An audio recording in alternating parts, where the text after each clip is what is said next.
Hi, I'm Chuck and welcome to Inside in the Ditch. I'd like to take a few moments and talk to you about something that's been a passion of mine for years. I've had friends load cars on the car carriers and had catastrophic disconnects. It's been estimated by industry professionals that there's 10 plus catastrophic disconnects a day throughout the United States.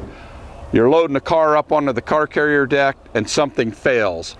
If you ask me, I don't know if there's anything more dangerous that you'll ever do in your towing career than to load a car on a car carrier.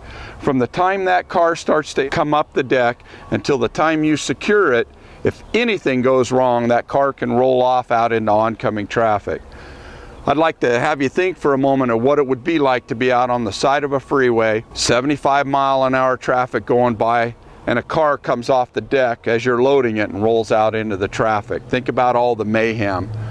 When you talk about how dangerous this actually is, loading a car, and people kind of brush it off as, oh, I've been loading cars every day for years and I've never had a winch fail. Well, I want you to think about something. If you had a son or a daughter playing in behind the car, would you trust the wire rope or trust the winch to not fail? Of course you wouldn't. And that's why we've worked so hard on trying to prevent catastrophic disconnects. So throughout all of our testing, we've came up with our traveling speed chock. We wanted to make something that was affordable so that every tow truck driver in the nation could afford one of these. And it works pretty simple. You put it in behind the front tire of a vehicle, you lock this backwards, and then we have an adjustment bar here that allows you to change the adjustment of the car tire. You lock the thumb wheel down. As the car goes up the deck, the chock travels behind it, and this wheel is rolling backwards. If there's a catastrophic failure, the car rolls back and locks on the tire. Some of the things we've had to do to make this work is we've had to sipe the bottom of the rubber chock. You'll notice serrations on the bottom of the chock. A lot of people will ask, how does the traveling speed chock work when you're unloading? Well, the one thing I have to say is that it really wasn't designed for unloading. It was designed predominantly for loading a vehicle, because when you're loading a vehicle, you never have a choice as to where you're loading. It always depends on where the casualty is.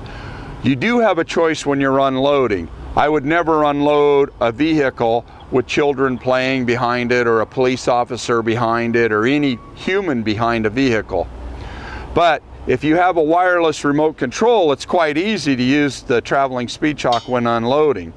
All you do is loosen it up a little bit behind the tire, and you just push the chock down as the car is being unloaded. I'd like to point out another thing about the traveling speed chock, and that is that it works with most cars and most car carriers. And the reason I have to say most is that we don't know if your deck has oil on it or antifreeze. We don't know if the car you're towing has 38-inch Super Swamper tires on it. The one thing we do know is that you're going to be safer with the traveling speed chock than without it. Of the hundreds of inventions we've come up with it in the ditch, the traveling speed chock probably means the most to me.